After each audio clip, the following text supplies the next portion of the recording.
Halo semuanya, perkenalkan nama saya Jihan Karimah dari kelas D1 PGMI. Yuk kita belajar bersama, tonton terus videonya. Assalamualaikum warahmatullahi wabarakatuh.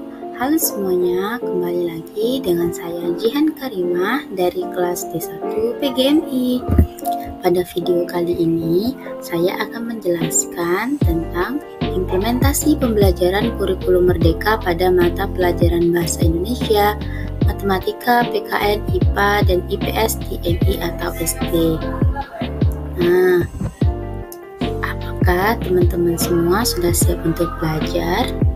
Jika sudah siap, kita next ke menu selanjutnya.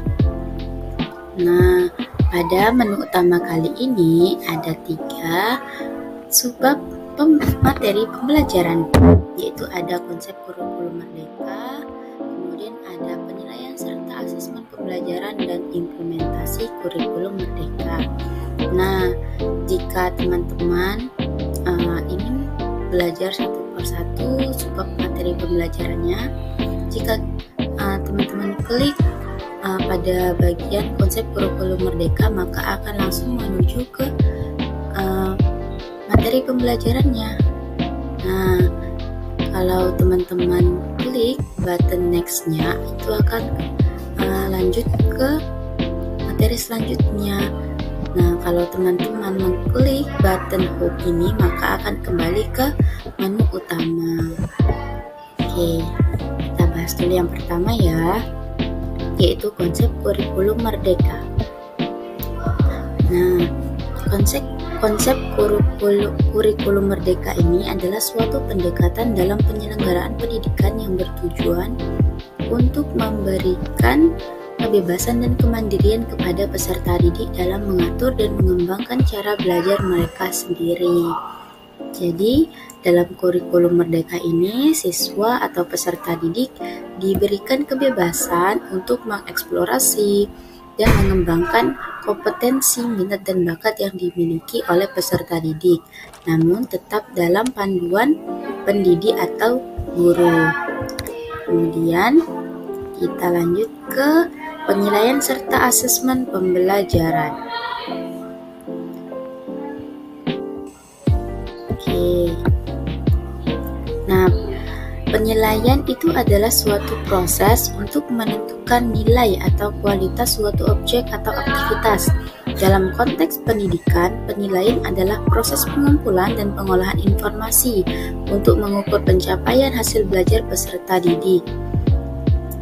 Nah, penilaian ini biasanya dilakukan oleh guru itu menggunakan tes tulis atau juga kuis untuk mengetahui seberapa jauh pemahaman dari peserta didik. Nah, asesmen ini hampir sama juga dengan penilaian. Asesmen memiliki peran penting dalam proses kegiatan belajar dan mengajar. Nah, secara konseptual, asesmen diartikan sebagai suatu proses atau kegiatan yang sistematis dan berkelanjutan untuk mengumpulkan informasi tentang proses dan hasil belajar siswa guna mengambil keputusan berdasarkan kriteria dan pertimbangan tertentu. Jadi asesmen ini hampir sama dengan penilaian, di mana sama-sama sebagai instrumen untuk mengetahui seberapa jauh pemahaman siswa terhadap materi pembelajaran. Oke, kita lanjut ke bab selanjutnya, yaitu implementasi kurikulum merdeka. Nah, implementasi kurikulum oleh satuan pendidikan harus memperhatikan ketercapaian kompetensi peserta didik pada satuan pendidikan dalam kondisi khusus. Nah, pada masa pandemi COVID-19 merupakan salah satu kondisi khusus yang menyebabkan ketertinggalan pembelajaran learning loss yang berbeda-beda pada ketercapaian kompetensi peserta didik.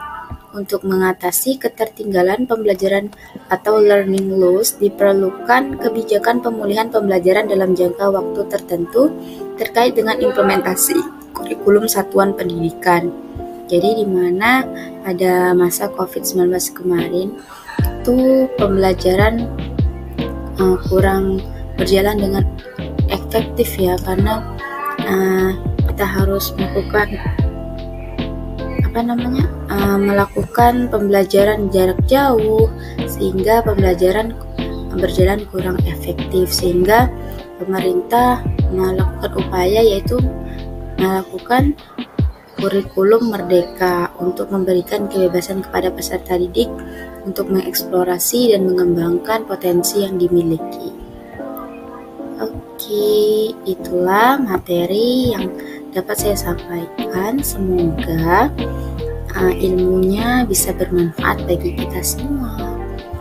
Salam dari saya, jangan berhenti belajar, be the best version of yourself. So, terima kasih. Sampai jumpa pada video selanjutnya.